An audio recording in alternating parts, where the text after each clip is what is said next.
கிறிஸ்தவ ஜீவியம் சௌவாக்கிய ஜீவியம் கிறிஸ்துவின் மக்களுக்கோ ஆனந்த ஜீவியம். கஷ்டங்கள் வந்தாலும் நஷ்டங்கள் நேர்ந்தாலும் கிறிஸ்து நாயகன் கூட்டாளி அல்லவோ.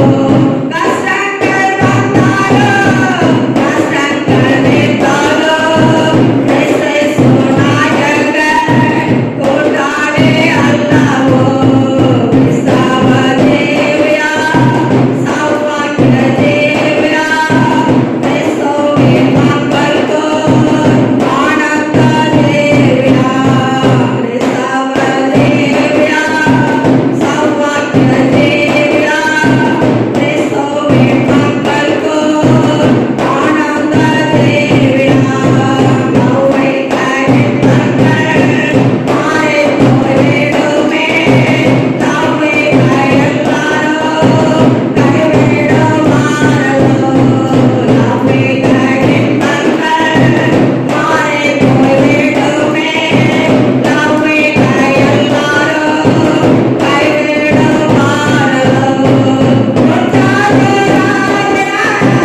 தலைமை வெறுத்தாலோ யோசேப்பின் தெய்வம்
தொடர்ந்து கிரியை செய்யும்.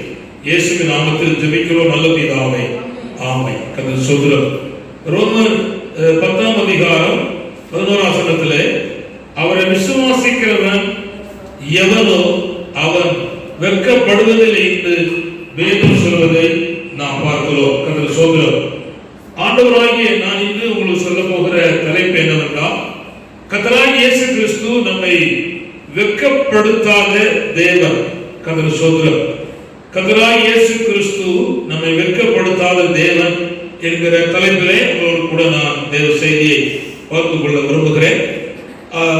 யார் வெட்கப்பட்டு போவதில்லை, யார் வெட்கப்பட்டு போவார்கள் என்று வேதத்திலே வாசிப்போமானால், ஆண்டவரை ஏற்றுக்கொள்ளாதவர்கள், தேவன் யார் என்று அறியாமல் போகிறவர்கள் எல்லாரும் கடைசி காலத்திலே வெட்கப்பட்டு போவார்கள். இப்பொழுது அவர்கள் வெட்கப்படாமல் ஐஸ்வர்யவான்களாக, படித்தவர்களாக, பெரிய பெரிய கல்விமான்களாக, ஞானவான்களாக இந்த உலகத்திலே வாழலாம்.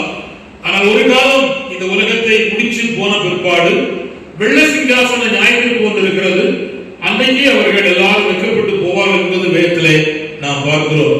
ஆனால் யார் வெட்கப்பட்டு போவது இல்லை என்பதற்கு இங்க முதல் பகுதி சொல்கிறது, அவரை விசுவாசிக்கிறவன் எவனோ அவன் வெட்கப்படுவது இல்லை என்று வேதம் சொல்லுகிறது. கர்த்தராகிய இயேசு கிறிஸ்துவை யார் ஒரு மனிதன், மனுஷியோ அல்லது படித்தவர்களோ, படிப்பற்றவர்களோ, ஏழையோ, பலவீனர்களோ, கண் தெரிந்தவர்களோ, கண்ணு தெரியாதவர்களோ, அல்லது கால் நடக்க முடிந்ததோ நடக்க முடியவில்லையோ, அவரை விசுவாசிக்கிற கர்த்தருடைய பிள்ளைகள் ஒரு காலம் வெட்கப்பட்டு போவது இல்லை என்பதை நாம் பார்க்கிறோம். கர்த்தர் சொல்கிறார். ஏசாயா தீர்க்கதரிசி புத்தகம் 61ஆம் அதிகாரம் 7ஆம் வசனத்தை யாராவது ஒரு வாசிக்க போறோம். கர்த்தர் சொல்கிறார். ஏசாயா 61:7. கர்த்தர் சொல்கிறார். ஏசாயா 61:7. உங்கள் வெட்கத்துக்கு பதிலாக கர்த்தர் சொல்கிறார். ஏற்கனவே ஆவிக்குரிய ஜனம் வெட்கப்பட்டிருக்கிறது. ஆனா ஆண்டவர் சொல்லுகிறார், நீ வெட்கப்பட்டு போனாய் ஒரு சூழ்நிலையிலே. ஆனா வெட்கத்துக்கு பதிலாக இரட்டத்திலே என்ன செய்யும்? நன்மை வரும். நம்முடைய குடும்பத்திலேயோ, சமுதாயத்திலேயோ, ஊழிய நடுவிலேயோ, அல்லது ஆவிக்குரிய மண்டலத்திலேயோ, தெரிந்தவர்கள் நடுவிலேயோ நான் சில சூழ்நிலையிலே வெட்கப்பட்டு போக வேண்டிய நிலைமை வரும். வெட்கப்பட்டு போகிறோம். நான் சின்ன உதாரணத்தில் விரும்புகிறேனே. யோசேப்பு நல்ல பையன் தான், உண்மை உள்ளவன் தான், உத்தமன் தான், தீங்கு செய்தவன் தான், பாவம் அறியாதவன் தான். ஆனால் அண்ணன் தம்பி நடுவிலே அவன் ஆகாரம் கொண்டு போன பிற்பாடு அவனை வஸ்திரத்தை எல்லாம் தூர எடுத்து விட்டு அவனை தூக்கி குளியப்பட்டார்கள். அவன் கெஞ்சினான், கூத்தாடினான், போராடினான். ஆனாலும் 20 வெள்ளிக்காசுகளை செய்தார்கள், வித்து விட்டார்கள். அவன் வெட்கப்பட்டு போயிட்டான் சகோதர நடுவிலே. கர்த்தர் சொல்கிறார். அதுக்கப்புறம் போத்திபார் வீட்டிலே இருக்கிறான். அவன் பாவமே செய்யலை. ஆனா அந்த அம்மா பாவம் செய்தாய் என்று சொல்லி கர்த்தர் சொல்கிறார் அவளை வெட்கப்படுத்தினான். அவன் அந்த இடத்துல சூழ்நிலை வெட்கப்பட்டு போனான் என்று நாம் பார்க்கிறோம். ஆனால் தேவன் பார்த்தார், இப்படி எல்லாம் என் பிள்ளை வெட்கப்படுத்தினேன். அதனால யோசேப்பை கர்த்தர் இரட்டத்தினியான ஆசீர்வாதத்தினாலே ஆண்டவர் அவனை ஆசீர்வதித்தார். எசேக்கியேல் புத்தகத்திலே பார்த்தீங்கன்னா படிக்கான யோசேப்புக்கு இரட்டிப்பான பங்கை கர்த்தர் வைத்திருக்கிறார். அவன் இந்த உலக யாத்திரை முடித்து போனாலும் அவனுக்குரிய பங்கு என்ன செய்து இருக்கிறது. இம்மையிலே அவன் சந்ததி கர்த்தர் கொடுக்கிறார், மறுமையிலே அவனுக்கு ஒரு சந்ததி கர்த்தர் செய்கிறார், கொடுக்கிறார். ஒருவேளை உங்க வாழ்க்கையிலே கர்த்தராகிய இயேசு கிறிஸ்துவை விசுவாசித்து நீ வெட்கப்பட்டு போனது போல உங்களுடைய வாழ்க்கையிலே காணப்பட்டிருக்குமானால் இரட்டிப்பான நன்மை கர்த்தர் வைத்திருக்கிறார். ஒரு வெட்கத்துக்கு பதிலாக இரட்டிப்பா நன்மை வைத்திருக்கிறார். சொல்றோம், யார் வெட்கப்படாமல் இருப்பார்கள் என்பதற்கு நான் சில காரியத்தை வேகமா சொல்ல விரும்புகிறேன். கர்த்தரை நம்புகிறவர்கள் வெட்கப்பட்டு போவது இல்லை. சங்கீதம் 22:5 நீங்க வாசித்தீர்களானால் கர்த்தரை நம்புகிறவர்கள் வெட்கப்பட்டு போவது இல்லை. நான் அதற்கு உதாரணமாக சூழ்நிலை வெட்கப்படுத்துவது போல இருக்கலாம். 4 பேர்கள் உங்களை தள்ளி தூர போடலாம், கட்டி காரியத்தை செய்யலாம். பாபிலோனிலே எபிரேய 3 புருஷர்கள் அனனியா, மிசால், அசரியாவை நேபுகாத்நேச்சருக்கு முன்பாக கையின் காலில் கட்டி அவன் அக்கினி சூழலை தூக்கி போட்டார்கள். வெட்கப்பட்டு போனது போல சூழ்நிலை காணப்பட்டது. ஆனால் கர்த்தர் அவனை வெட்கப்படுத்தவில்லை. பாபிலோன் தேசத்திலேயும் தேவன் அவனை பாதுகாத்து நடத்தினார் என்பதை நாம் பார்க்கிறோம். கர்த்தர் ஸ்தோத்திரம். அப்படியானால் ஆண்டவராகிய கர்த்தருக்கு முன்பாக அந்த எபிரேய புருஷர்களை கர்த்தர் ராஜாவுக்கு முன்பாகவும் அந்த 122 அந்த பிரதானிகளுக்கு முன்பாகவும் அந்த அனனியா மிசால் அசரியாவை கர்த்தர் வெட்கப்பட்டு போகாதபடிக்கு கர்த்தர் காத்தார். ஹல்லேலூயா. அதுக்கப்புறம் யார் வெட்கப்பட்டு போவதில்லை? கர்த்தரை விசுவாசிக்கிறவன் வெட்கப்பட்டு போவதில்லை. ஒன்று. இரண்டாவது, கர்த்தரை நம்புகிறவன் கர்த்தரை வெட்கப்பட்டு போவதில்லை. மூன்றாவது, கர்த்தருக்காக ஒரு மனுஷன் காத்திருப்பானானால் நன்மைக்காக, பாதுகாப்புக்காக, எதிர்கால ஆசீர்வாதங்களுக்காக, உயர்வுக்காக, குழந்தை பாக்கியத்திற்காக அல்லது வேலை வாய்ப்புக்காக, பொருளாதாரத்தின் செழிப்புக்காக, ஆத்தும ஆதாய பணிக்காக, சபை கட்டுமான காரியங்களுக்காக தேவ சன்னிதானத்தில் ஜெபத்தோடு ஒருவன் காத்திருப்பானானால் அந்த மனுஷன் வெட்கப்பட்டு போவது இல்லை. ஏசாயா 49:23 நான் கர்த்தர், நான் மாறாதவர், எனக்கு காத்திருக்கிறவர்கள் வெட்கப்பட்டு போவது இல்லை என்பதை அந்த நாளிலே என்ன செய்வாய்? அறிந்து கொள்வாய் என்கிற வார்த்தையை வாசிக்கிறோம். கர்த்தர் ஸ்தோத்திரம். வாசிக்கலாமா? 49:23 மனமா எடுத்த வாசிங்க. ராஜாக்கள் உன்னை வளர்க்கும் தந்தைகளும் அவர்களுடைய நாயகிகளுக்கு கை தாய்மார்களாய் இருப்பார்கள். தரையிலே முகப்புற விழுந்து உன்னை பணிந்து உன் கால்களின் தூளை நக்குவார்கள். எனக்கு காத்திருந்தவர்கள் வெட்கப்படுவதில்லை. நான் கர்த்தர், என்னை காத்திருக்க செய்வதில்லை, வெட்கப்படுவதில்லை. ஆண்டவருக்காய் காத்திருக்கிறார் செய்வதில்லை, வெட்கப்படுவதில்லை. கர்த்தர் ஸ்தோத்திரம். நான் வேகமாக சொல்ல விரும்புகிறேன். கர்த்தர் ஸ்தோத்திரம். தேவனை துணையாய் கொண்டவர்கள், அதாவது ஆண்டவரை ஏற்றுக்கொண்டாலும், கர்த்தரை நம்பினாலும், கர்த்தரை விசுவாசித்தாலும், கர்த்தருக்காய் காத்திருந்தாலும் தேவனை தொடர்ச்சியாக துணை அளித்திருக்கணும், கொண்டிருக்கணும். ஒரு காலத்தில் கொண்டிருப்பார்கள், ஆபத்து காலத்தில் கொண்டிருப்பார்கள். ஆனா அந்த சந்தோஷம் மனமட்சி காரணம் விட்டு விடுவாங்க. அப்படி இல்லை, எல்லா காலத்திலையும் தேவனை துணையாக கொண்டிருக்க வேண்டும். அப்படி கொண்டிருக்கிற கர்த்தருடைய பிள்ளைகள் செய்வதில்லை, வெட்கப்பட்டு போவதில்லை. ஏசாயா 50:7 கர்த்தராகிய ஆண்டவர் எனக்கு துணை செய்கிறார், ஆகையால் நான் வெட்கப்படேன். கர்த்தராகிய தேவன் எனக்கு துணை செய்கிறார், ஆலோசனை வெட்கப்படவில்லை. தேவன் துணையாய் கொண்டிருக்கிற மக்கள் எந்த சூழ்நிலையிலும் வெட்கப்பட்டு போவதில்லை சொல்லி போட்டுக்கிறோம். சொல்கிறோம். ஆசா என்கிற ராஜா இருக்கிறான். அவன் கர்த்தரை துணையாய் கொண்டிருந்தான். அவன் வாழ்நாள் முழுவதும் அவன் வெட்கப்பட்டு போகாதபடிக்கு தேவன் அவனை காத்தார் என்பதை நாம் கவனிக்கிறோம். அதை சொல்கிறோம். அதுக்கு அடுத்தது நான் சொல்ல போறேன்னா 5வது காரியத்தை சொல்ல விரும்புகிறேன். கற்பனையை நோக்கிறவன், அதாவது தேவவசனமாகிய கற்பனையை நோக்கிறவன் செய்வதில்லை, வெட்கப்பட்டு போவதில்லை. 119 சங்கீதம் 6 வசனம் வாசிப்போம். 119 சங்கீதம் 6 வசனம். நான் உம்முடைய கற்பனைகளை எல்லாம் கண்ணோக்கும் போது, நான் உம்முடைய கற்பனைகள் எல்லாம் கண்ணோக்கும் போது வெட்கப்பட்டு போவதில்லை. அவனுடைய கற்பனையை நோக்கும் போது அவன் வெட்கப்பட்டு போவதில்லை சொல்லி பார்க்கிறோம். அது சொல்கிறோம். 6வதாக அது சொல்கிறோம். தேவ ஜனங்கள் வெட்கப்பட்டு போவதில்லை. அவனுடைய பிள்ளையாக மாற்றப்பட்ட பிற்பாடு ஆண்டவருடைய கனமாய் தங்கள் வாழ்க்கையை காத்துக் கொண்டிருக்கிற கர்த்தருடைய பிள்ளைகள் வெட்கப்பட்டு போவதில்லை. வாசிக்கலாம். யோவேல் தீர்க்கதரிசியின் புத்தகம் 2ஆம் அதிகாரம் 26 வசனம். யோவேல் தீர்க்கதரிசியின் புத்தகம் 2:26. யோவேல் 2:26. நீங்கள் சம்பூர்ணமாய் சாப்பிட்டு திருப்தி அடைந்து உங்கள் அதிசயமாய் நடத்தி வந்த உங்கள் தேவனாகிய கர்த்தருடைய நாமத்தை துதிப்பீர்கள். என் ஜனங்கள் ஒருபோதும் வெட்கப்பட்டு போவது இல்லை. அப்ப தேவ ஜனம் ஒருவர் சேர்ந்து வெட்கப்பட்டு போகாது. கர்த்தர் ஸ்தோத்திரம். 10 நிமிஷத்துல என் செய்தியை முடிச்சிருக்கேன். கர்த்தர் ஸ்தோத்திரம். ஆனா இதுல ஒரே ஒரு காரியத்தை ஒவ்வொன்றும் பெருசு விலகிட்டு போலாம். ஆனா நான் உங்களுக்கு கரெக்டா நேரத்துக்கு அனுப்பணும் அப்படிங்கிறதுக்காக நான் வேகமாய் ஓடினேன். இதுல ஒரே ஒரு காரியத்தை மட்டும் கொஞ்சம் விஸ்தாரமாக சொல்ல விரும்புகிறேன். அது என்னவென்றால் கர்த்தர் ஸ்தோத்திரம், உண்மையும் உத்தமம் உள்ளவர்கள் வெட்கப்பட்டு போவதில்லை. எதுல உண்மை எதுல உத்தமம் அப்படிங்கிற காரியத்தை மட்டும் கொஞ்சம் விரிவாக சொல்லி என்னுடைய செய்தியை கரெக்டான நேரத்தில் முடிக்க விரும்புகிறேன். வாசிக்கலாம். சங்கீதம் 37:18-19. சங்கீதம் 37:18-19. ஏசப்பா, உத்தம நாட்களை கர்த்தர் அறிந்திருக்கிறார். உத்தம நாட்களை கர்த்தர் அறிந்திருக்கிறார். அவர்கள் சுதந்திரம் என்றைக்கு இருக்கும். அவருடைய சுதந்திரம் என்றைக்கு இருக்கும். அவர்கள் ஆபத்து காலத்திலே வெட்கப்பட்டு போவாது இருந்து. அவருடைய ஆபத்து காலத்தில் வெட்கப்பட்டு போவது இல்லை. கர்த்தர் சுதந்திரம். உத்தமர்கள் உண்மை உள்ளவர்களை ஆண்டவர் அறிந்திருக்கிறார். அவருக்கு ஆபத்து வரும்போது என்ன செய்வதில் வெட்கப்பட்டு போவதில்லை. கவனிங்கள், நல்ல காலத்தில் எல்லாம் மனுஷன் உதவியா இருப்பான். அண்ணம்மா, தம்பிம்மா, அத்தாம்மா, மச்சாம்மா, அக்காம்மா, பாசம்மா, ரெவரண்டும்மா, எங்க ஐயாவை தான் காணுமான்னு சொல்லுவான். கர்த்தர் சொல்லுறான். ஆனா கஷ்டம் ஆபத்துன்னு வந்தாச்சுன்னா மனுஷன் ஒருவனும் ஒரு ஆளும் திரும்பியே பார்க்காது. ஆனா அப்பேற்பட்ட காலத்துல திரும்பி பார்க்கிற ஒருவர் இருக்கிறார். அவர்தான் என்னுடைய கர்த்தர். அவர்தான் என் ஆண்டவராகிய இயேசு கிறிஸ்து. ஆனால் ஆண்டவருடைய பிள்ளைகளா இருக்கிற நானும் நீங்களும் எப்படி இருக்க வேண்டும் சொன்னால் உத்தமர்களா இருக்க வேண்டும்.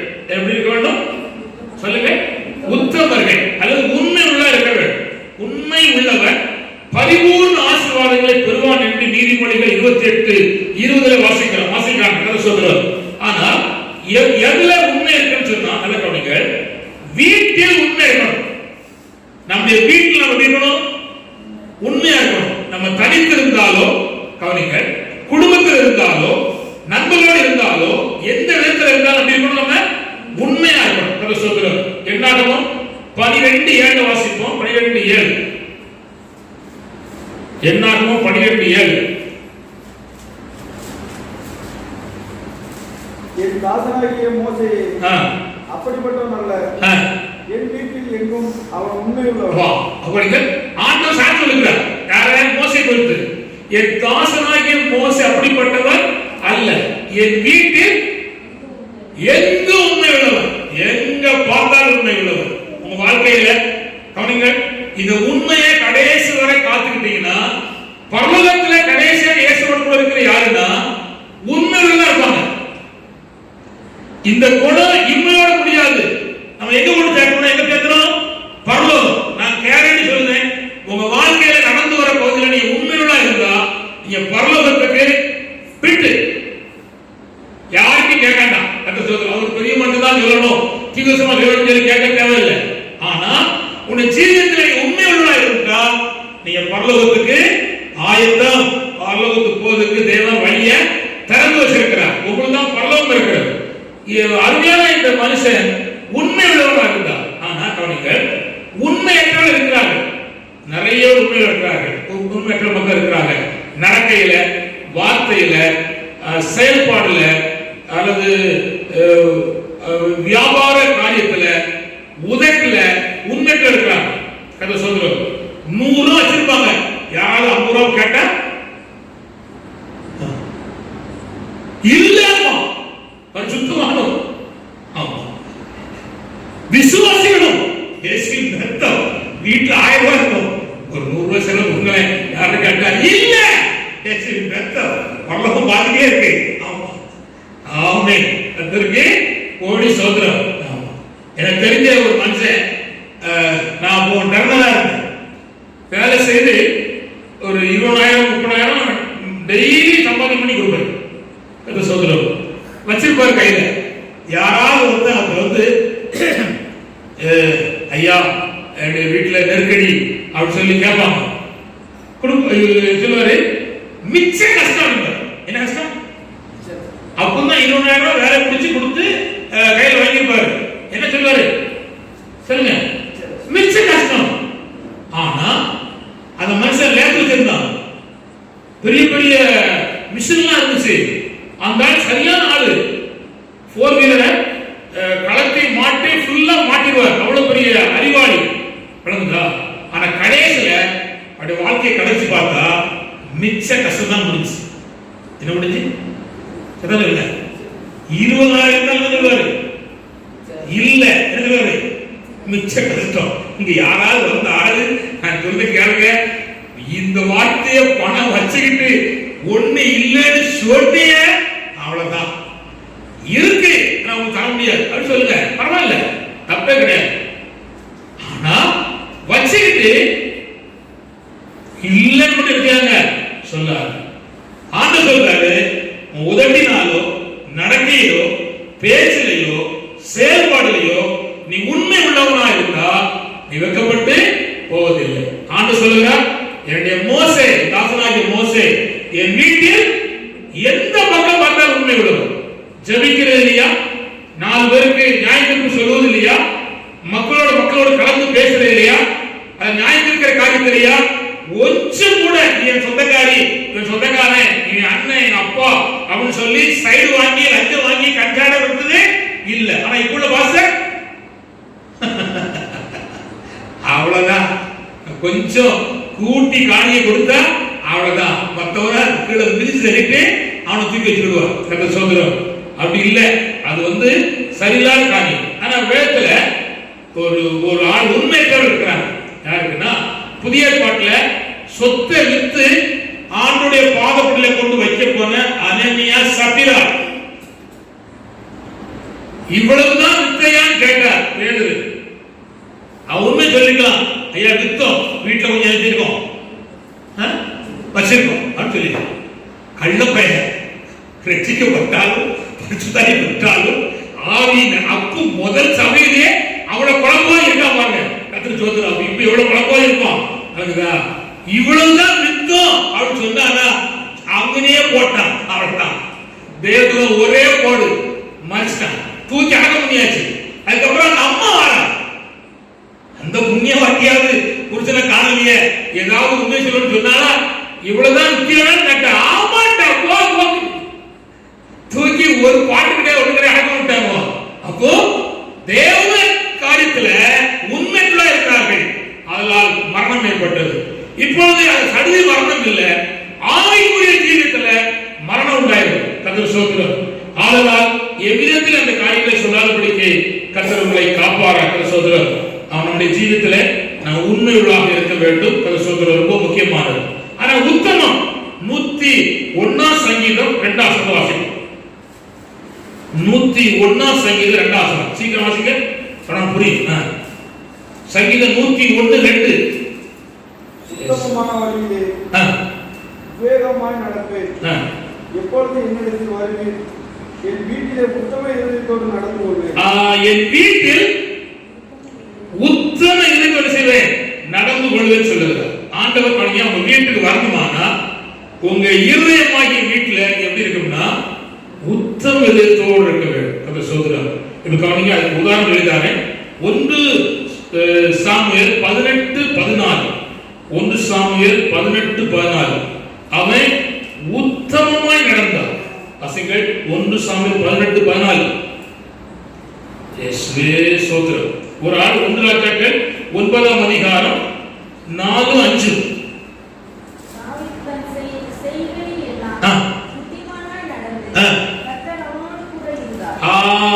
தாவீது தன் செய்கைகள் எல்லாம் எப்படி நடந்தானா, புத்திமான் நடந்தான். புத்திமான்னா உத்தமனா நடந்தான். அவனை கொல்ல வருகிறான், அவன் கொல்லு சத்துரு கொடுத்து விற்பாடு, அவன் செல்ல கொல்லல, உத்தமமா இருந்தான், கைப்படல, கை போடவே இல்லை. கர்த்தர் சொல்றோம். நான் பெந்தகோஸ்தேக்காரங்க பிள்ளைகளுக்கு எழுத வரப்போறேன். யார் உங்களை அடிச்சாலும் திரும்ப அடிக்கூடாது. நீ வெக்கப்பட்டது போல இருக்கும். இப்போ உங்களுக்கு வாலி வயசுனால எடுத்து பிடிக்க எடுத்து பேசுறிய, அப்படி செய்யக்கூடாது. நாம் யாருன்னா அடிக்கிறவர்கள் அல்ல, அடி வாங்குறவர்கள், அடிப்படுகிறவர்கள். ஒரு நாள் நாம் திருப்பி அடிக்கூடாது யாரையுமே. நமக்கு பலசாலி ஆனாலும் நமக்கு பலவீனமானாலும் யாரை அடிக்கக்கூடாது. அடிக்க நமக்கு உரிமையே கிடையாது. கர்த்தர் ஸ்தோத்திரம். கவனிங்கள், இந்த தேவ மனுஷன் தன்னை கொல்ல வருகிறவனை ஆண்டவர் கையில கொடுத்தார். அவன் மேல ஒரு கை கூட இருக்கல. எப்படி நடந்தான்? உத்தமமா நடந்தான். அதனாலதான் கர்த்தர் அவனை ஆசீர்வதித்தார். 1 ராஜாக்கள் 9ஆம் அதிகாரம் 4-5 வாசிங்க. கர்த்தர் ஸ்தோத்திரம். 2 கொரிந்தியர் 10:18. 1 ராஜாக்கள் 9:4-5. நான் உனக்கு கட்டளையிட்ட எல்லாவற்றையும் நீ செய்வீர், என் கட்டளைகளையும் என் நியாயங்களையும் கைக்கொள்ளும்படி என் சமூகத்தில் மன உத்தமமும் செம்மையும் என் சமூகத்தில் மன உத்தமமும் செம்மையும் ஆசையா. உன் தகப்பனையே தாவீது நடந்தது போல நடப்பாயானால். கவனிங்க, இதுக்கு முன்னால உண்மை உத்தமமும் அவன் செம்மையும் நடந்திருக்க யாரு? தாவீது.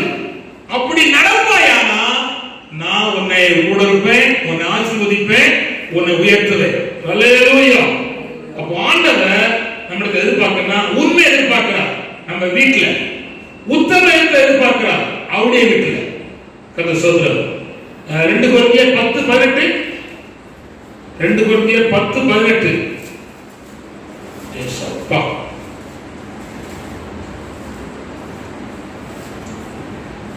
டேவிட் எது? 2 கொரிந்தியர் 10:18 மாம்சத்தின்படியான இஸ்ரவேலரை பாருங்கள். வாசிங்க. பலிகளை புசிக்கிறவர்கள் பலிபீடத்தோடு ஐக்கியமாய் தெரியுமா? தன்னைத்தானே புகழுகிறவன் உத்தமன் அல்ல, கர்த்தரால் புகழுகிறவனே உத்தமன். இப்ப பாருங்க, நம்ம என்ன, நான் இதை செய்த அதை செய்ய சொல்லி நம்ம புகழ்ந்தோம்னா நம்ம உத்தமன் அல்ல. நம்ம யாரு நம்ம புகழணும்? கர்த்தர் புகழணும். நம்ம கூட இருக்கிற மனைவி நம்மளை பார்க்க மாட்டேன், தெரியாது.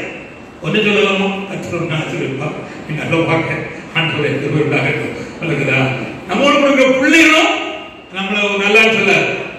ஆனா ஆண்டவர் நம்மளை பார்க்கிற, நாம் நடக்கிற காரியத்தை பார்க்கிற ஆண்டவர் நம்மளை பார்த்து என் பிள்ளை உத்தமன் என்று கர்த்தர் சொல்றார். அல்லேலூயா, அல்லேலூயா. அப்ப கவனிங்க, உண்மை உத்தமம். அடுத்தது கவனிங்க, ஜெபத்தில் உண்மை, ஜெபத்தில் உத்தமம். முதல்ல வீட்டில் உண்மை, அவருடைய வீட்டில் உத்தமம். இப்போ ஜெபத்தில் உண்மை. 145 சங்கீதம் 18 வசனம். தேவன் நோக்கி கூப்பிடுற காரியத்துல வாசிங்க. நம்மை நோக்கி கூப்பிடுகிற யாவரும் உண்மையாய் தம்மை நோக்கி உண்மையாய் கூப்பிடுவதிலே கவனிங்க. இங்கே அங்கேயும் பார்த்துட்டு கூப்பிட்டா உண்மையா கூடல. 6ஆம் நிலை எப்பொழுதுமே சொல்ல விரும்புகிறேன், கர்த்தர் ஆசீர்வதித்து தொடர்ந்து உங்க நன்மையான காரியம் செய்யணுமானா நீ 6ஆம் நிலைக்கு வரும் பொழுது உண்மையாய் உத்தமமாய் கர்த்தரே கூப்பிட்டீங்கன்னா உங்களுக்கு நிச்சயம் ஒரு நாள் வரும், உங்களை ஆசீர்வதிப்பார். நீங்க கேட்கிற அத்தனை நன்மை தருவார். எதிர்பார்க்கிறதுக்கு தேவன் விடுதலையே கர்த்தர் கட்டளை இடுவார். அது சொல்றோம். ஜெபத்தில் உண்மையாய் கூப்பிட்டால் ஆண்டவர் சீக்கிரத்தில் நியாயம் செய்வார், ஆண்டவர் கிருபை செய்வார். 11 உண்மையாய் கூப்பிட்டான். தாவீது குமாரன் எனக்கு இறங்கும் என்று கர்த்தர் நின்றார். உனக்கு என்ன செய்ய கேட்டார்? அதனால நான் பார்வையிட சொல்லி கேட்டான். கர்த்தர் பார்வை அடைவாய் சொல்லி கர்த்தர் நன்மையை கட்டளையிட்டார். கண் தெரியாதவனுக்கு கண்ணை கொடுத்தவர் இன்னும் ஜீவிக்கிறார். எதுல திறக்க முடியாத காரியம் இருக்குமோ அதுல உண்மையாய் கூப்பிட்டால் அந்த 11 கண்ணை திறந்த தேவன் உங்களுக்கு திறப்பதற்கு கர்த்தராகிய இயேசு வல்லவர். உன்னுடைய உண்மை தன்மை ஜெபத்துல உண்மை இருக்கணும் சொல்றார். அடுத்தது கவனிங்க, ஜெபத்தில் உத்தமம் இருக்கணும். 115 சங்கீதம் 12 வசனம். 15-12 வசனம். வெறும் 15-12 வசனம். சங்கீதம் 15-12. சங்கீதம் 15-12 வாசிங்க. 2 வசனம். 15-2 வசனம். உத்தமமாய் நடந்து. அதான் உத்தமமாய் நடந்து. 12 இல்ல 12. நீதி நடப்பித்து மனதார சத்தியத்தை. உத்தமமாய் நடந்து. ஆண்டுடைய சமூகத்துல உத்தமமாய் நடந்து. மரியாள் அதிகாலையிலே இருட்டோடு தேவனை தேடுகிறார். உண்மை உத்தமமாய் நடக்கிறார். ஏசாயா 33:15 வாசிங்க. ஏசாயா 33:15-16. ஏசாயா 33:15-16. நீதியாய் நடந்து செம்மையானதை பேசி இடுக்கண் செய்கிறவர்கள் வரும் ஆதாயத்தை வெறுத்து பரிதானங்களை வாங்காதபடி தன் கைகளை உதறி இரத்தம் சிந்துவதற்கான யோசனைகளை கேளாதபடி தன் செவிகளை அடைத்து பொல்லாப்பை காணாதபடி தன் கண்களை மூடுகிறவனோ அவன் உயர்ந்த இடங்களிலே வாசம் பண்ணுவான். உங்களை கர்த்தர் உயர்த்துவதற்கு தான். ஜெபத்திலே உத்தமமாய் காரியம் செய்தால் பூமி உயர்ந்த இடத்திலே நிச்சயம் உங்களை ஏறி அமர பண்ணுவார். 3வது வசனத்தில் உண்மை, வசனத்தில் உத்தமம். 2 தீமோத்தேயு 2:13 வாசிப்போம். 2 தீமோத்தேயு 2:13. ஒருவர் 2 தீமோத்தேயு 2:9. ஏசப்பா சொல்றார். 2 தீமோத்தேயு 2:13. நான் உண்மையுள்ளவர்களா இருந்தாலும் உண்மையுள்ளவர்களா இருக்கிறார். தம்மை தாமே மறுதலிக்க மாட்டார். கதை சொல்ற நம்ம ஆண்டவர் யாருன்னா, நான் உண்மையில்லாதவா இருந்தாலும் நம்மை அழைத்தவர் உண்மை உள்ளவர். அவர் தம்மை தாமே செய்ய மாட்டார், மறுதலிக்க மாட்டார். நீங்கள் இந்த வேத பவுல் கட்டப்பட்டிருந்தார். இயேசு நாமத்தின் நிமித்தம், பாடுகள் நிமித்தம் சிறைச்சாலை கட்டப்பட்டிருந்தான். ஆனா அவன் வசனத்துல உண்மை உள்ளவனா இருந்தான். வசனமும் கட்டப்படல. அவன் சிறைச்சாலை இருந்தா வசனத்தை சொன்னான். ராயுட அரண்மனை இருந்தா வசனத்தை சொன்னான். எந்த மனுஷன் இருந்தா வசனத்தை சொன்னான். அவன் கட்டப்பட்டிருந்தான், வசனம் கட்டப்படல. அப்போ வசனத்துல அப்படி இருந்தான், உண்மை உள்ளவனா இருந்தான். இப்ப நமக்கு கஷ்டம் இருக்கு, பாடுகள் இருக்கு, நெருக்கடி இருக்கு, அல்லது நம்முடைய காரியங்கள் நடந்து ஏறல, சில காரியத்தில் குறைபாடுகள் இருக்கு. ஆனா வசனமோ கட்டப்படக்கூடாது. அந்த வகையில் இருக்கணும், உண்மையுள்ளா இருக்கணும். கர்த்தர் சோதரம் ஆண்டவர் உங்களை ஆசீர்வதிப்பாராக. 138 சங்கீதம் 2 வாசிங்க. 138 சங்கீதம் 2 வசனம். உமது பரிசுத்தாலயத்துக்கு நேராக நான் பணிந்து, உமது கிருபை நிமித்தமும் உமது உண்மை நிமித்தமும் உமது நாமத்தை துதிப்பேன். உமது சகல பிரஸ்தாபத்தை பார்க்கிலும் உமது வார்த்தையை நீர் மகிமைப்படுத்தி. சகல பிரஸ்தாபத்தை பார்க்கிலும் வசனத்தை தேவன் செய்கிறார், மகிமைப்படுத்தியிருக்கிறார் என்பதை நாம் பார்க்கிறோம். 3வது பிரிவில் கர்த்தர் சொல்கிறோம், வசனத்திலே உத்தமம். 119:1 இயேசுவின் ரத்தம். 119 கர்த்தருடைய வேதத்தின்படி நடக்கிற உத்தம மார்க்கத்தால் பாக்கியவான். கர்த்தருடைய வேதத்தின்படி நடக்கிற உத்தம மார்க்கத்தால் பாக்கியவான். அப்படின்னா என்ன? டேவிட் காணி, ஜான் காணி சொல்கிறோம், வசனத்தை கேட்கறீங்க, அதன்படி நடக்கணும், அப்பதான் நீங்க உத்தம மார்க்கத்தார். நிறைய காரியம் கேட்கும், காலை ஜெபம் பண்ணணும், மாலை ஜெபம் பண்ணணும், கர்த்தரை தேடணும், ஆராய்ச்சி நான் ஒழுங்கா வரணும், நேரத்தோட வரணும் அப்படின்னு சொல்லணும். கேட்கணும், என்ன செய்யணும்? காய் பாட்டு பாடிட்டு போகணும், அதான் ஆசீர்வாதம், அதான் உத்தமம். எங்க இருந்தாலும் கர்த்தர் தான் இருக்கார். அங்கதான் கர்த்தர் இருக்காரு நினைக்கிறாரு, நீ கர்த்தர் இருக்கிறார். அவன் ஏதாவது பெரிய பில்டிங் தான் கர்த்தர் இருக்காரு இல்ல, சின்ன ஓலசைக்கு கர்த்தர் இருக்கிறார். கர்த்தருக்கு கோடி ஸ்தோத்திரம். மனுஷன் நினைக்கிற மாதிரி இல்லை. ஒருவர் சொன்னார், இது ஜெபோடு மாதிரியா இருக்கு அப்படின்னா, கர்த்தர் ஸ்தோத்திரம். என்ன மாதிரி இருக்குன்னு நான் கேட்டேன். நான் தூத்துக்குள்ள உள்ள நீ பாத்தீங்கன்னா, நான் செட்ல இருந்தேன், ஓல செட்ல இருந்தேன். அந்த பக்கம் நாய் முறி ஓடி போயிடும். அப்ப கர்த்தர் இருக்காரா? அந்த கட்ட எல்லாம் இல்லைன்னு சொல்லுவாங்க. ஆனா கர்த்தர் இருக்கிறார், இருந்தா என்னையும் ஆசீர்வதித்தார், சபைக்கு வந்த மக்களை கர்த்தர் ஆசீர்வதித்திருக்கிறார். இப்ப எவ்வளவு பெருசாகி கர்த்தர் மாற்றி இருக்கிறார். கர்த்தர் சோதரம். கர்த்தர் எல்லாம் நினைக்கிறது முன்னேற நடக்காது. கர்த்தர் சோதரம். அப்படியானால் வசனத்திலே உண்மை, வசனத்திலே உத்தமம். உத்தமம் என்பதற்கு கவனிங்கள், நாம் எதை கேட்கிறோமோ அதன்படி செய்வதுதான் உத்தமம். நான் வசனத்தை மட்டும் வேகமா சொல்லியிருந்தேன், நீங்க குறிச்சுக்கலாம். யாக்கோபு 1:22, அதுபோல 119, 105 சங்கீதம், அதுபோல உபாகமம் 10:13, சங்கீதம் 33:4. கவனிங்க, வேற எதையும் கர்த்தர் கேட்கல. நீங்க படிச்சீங்கன்னா வேற எதையும் கர்த்தர் கேட்கல. எதை கேட்கிறார்? அதன்படி செய்கிறது அல்லாமல் வேற எதையும் கர்த்தர் நம்மிடத்துல கேட்கல. அதனால புரிந்து கொள்ளுங்கள், கர்த்தர் உங்களை ஆசீர்வதிப்பார். நான் அடுத்தது 4வது சொல்ல விரும்புகிறேன், பாடுகளில் உண்மை, பாடுகளில் உத்தமம். கர்த்தர் ஸ்தோத்திரம். வெளிப்படுத்தின விசேஷம் 2ஆம் அதிகாரம் 10ஆம் வசனத்தை வாசிக்க போறோம். வாசிப்போம். வெளிப்படுத்தின விசேஷம் 2:10. வெளிப்படுத்தின விசேஷம் 2:10. நீ படப்போகிற பாடை குறித்து எவ்வளவு படப்படாது. வாசிப்பாமா?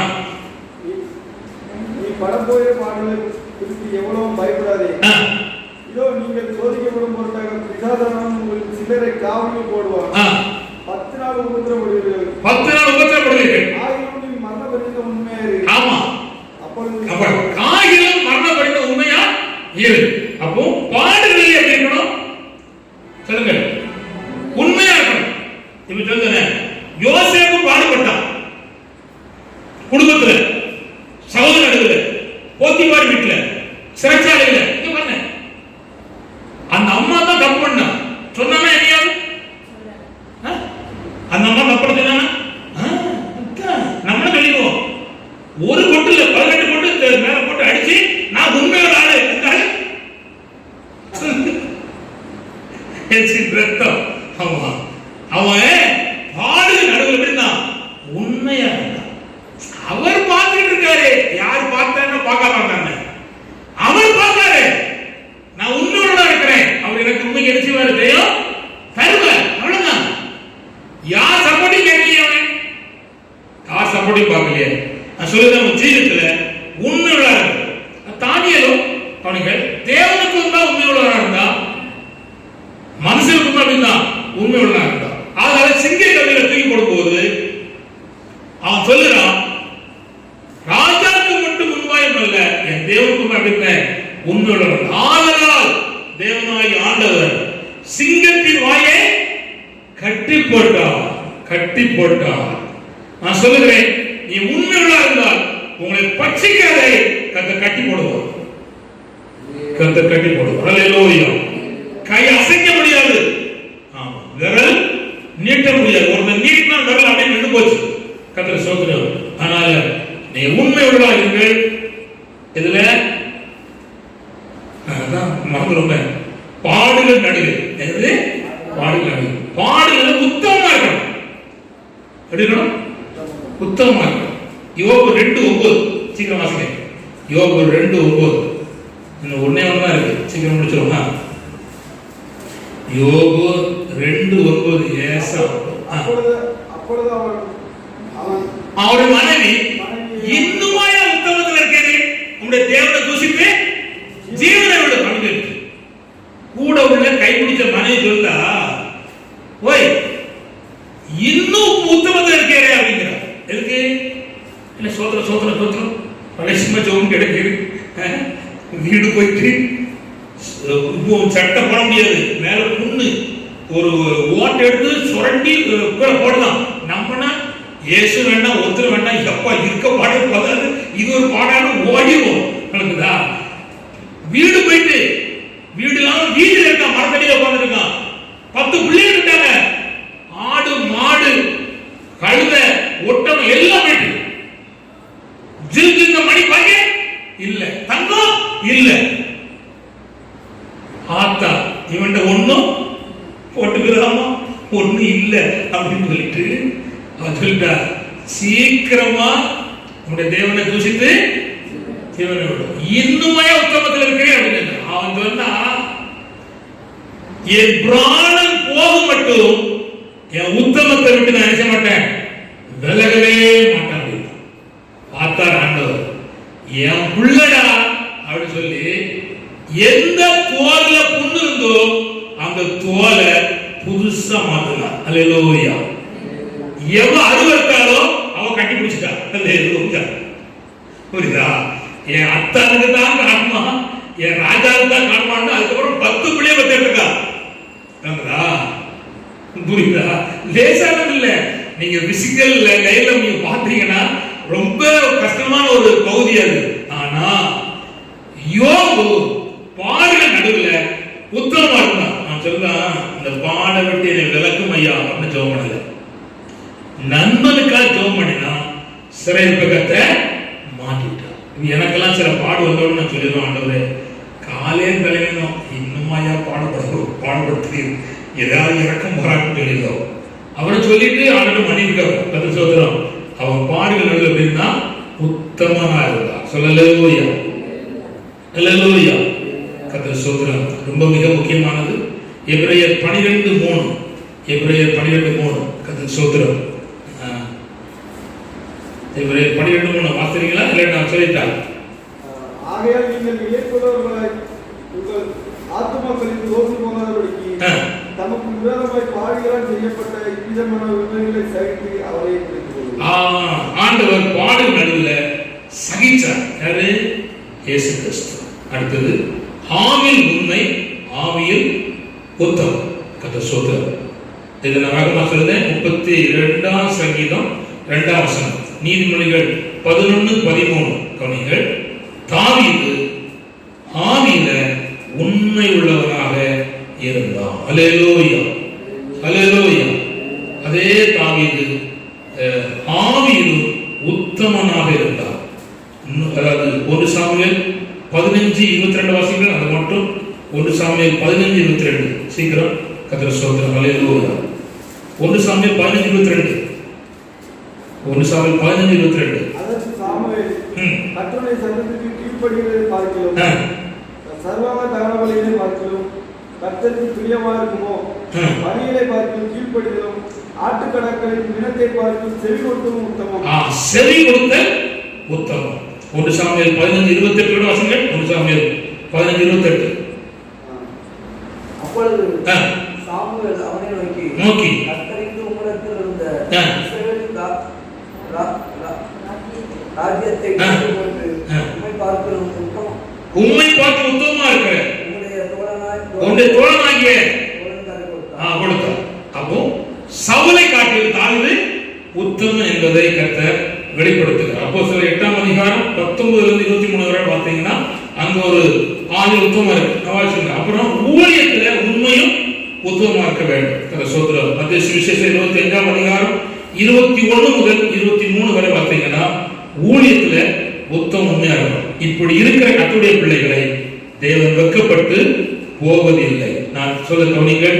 அந்த எதுல நாம் இருக்கணும் சொல்லி கர்த்தர் சோதரம் 7 காரியத்தை உங்களுக்கு கோடிட்டு காமிச்சிருக்கிறேன். கர்த்தர் சோதரம் வீட்டில், ஜெபத்தில், வசனத்தில், பாடுகளில், ஆவியில், ஊழியத்தில் என்கிறதை உங்களுக்கு காமிச்சிருக்கிறேன். இது எப்படின்னா உண்மையும் உத்தமமானவர்கள் வெட்கப்பட்டு போவதில்லை. ஜெபிப்போமா? கர்த்தாவே ஸ்தோத்திரம் ஆண்டவரே, துதிக்கிறோம் ஆண்டவரே, ஸ்தோத்திரிக்கிறோம். மகத்துவம் மகிமை நிறைந்த தேவனே உமக்கு ஸ்தோத்திரம். இந்த மகிமையான கிருபைக்காக உமக்கு நன்றி அப்பா. நன்றி இயேசு கிறிஸ்துவே.